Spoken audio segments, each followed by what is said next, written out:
নমস্কাৰ বন্ধুসকল, আপোনালোকক বহুত স্বাগতম জনাইছোঁ আসাম এডুকেশ্যন নগাঁও চেনেলটোলৈ।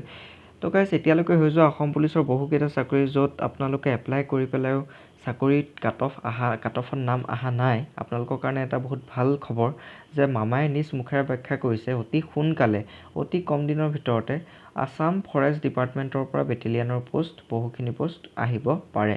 তো গাইজ, মামাই কি ক'লে ইয়াৰ বিষয়ে চাওঁ আহক এটা ক্লিপত।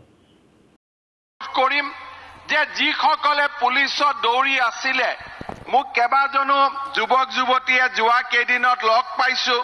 ছাৰ 1 নম্বৰৰ কাৰণে নাপালোঁ, আধা নম্বৰৰ কাৰণে নাপালোঁ। মই তেওঁলোকক ক'ম যে তোমালোকে আকৌ দৌৰি থাকা, কাৰণ কেইদিনমানৰ ভিতৰতে ফৰেষ্ট বেটেলিয়নতো এটা নতুন বেটেলিয়ন আমি নিৰ্মাণ কৰিম আৰু তাৰ কাৰণে আকৌ আমি পদবী খুলি দিম।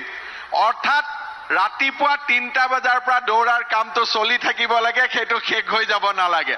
যিসকলে চাকৰি পালে, এতিয়াতো তেওঁলোকে নিজে দৌৰিব নোখোজিলেও আমি বেটেলিয়নত দৌৰাই থাকিম, আৰু যিসকলে চাকৰি পোৱা নাই তেওঁলোকেও দৌৰি থাকক, কাৰণ নতুনকৈ আকৌ আমি এটা বেটেলিয়নত নতুন বেটেলিয়ন এটা আমি নিৰ্মাণ কৰিবলৈ গৈ আছোঁ।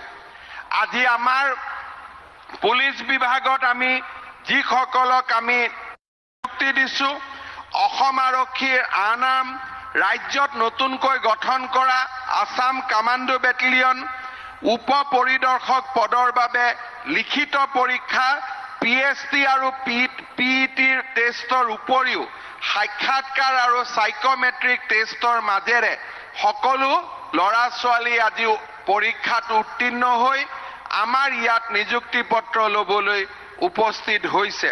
ঠিক সেইধৰণে তো গাইজ, নিশ্চয় শুনিলে হিমন্ত ছাৰে কি ক'লে যে অতি সোনকালে ওলাব পাৰে আসাম ফৰেষ্টৰ পোষ্টসমূহ। তো গাইজ, যদিহে দৌৰি আছে তেতিয়াহ'লে দৌৰাটো বন্ধ কৰি নিদিব, আৰু যদিহে বন্ধ কৰি দিছে তেতিয়াহ'লে আকৌ দৌৰিবলৈ ষ্টাৰ্ট কৰক, যাতে আপোনালোকৰ প্ৰেক্টিচ আকৌ আহে।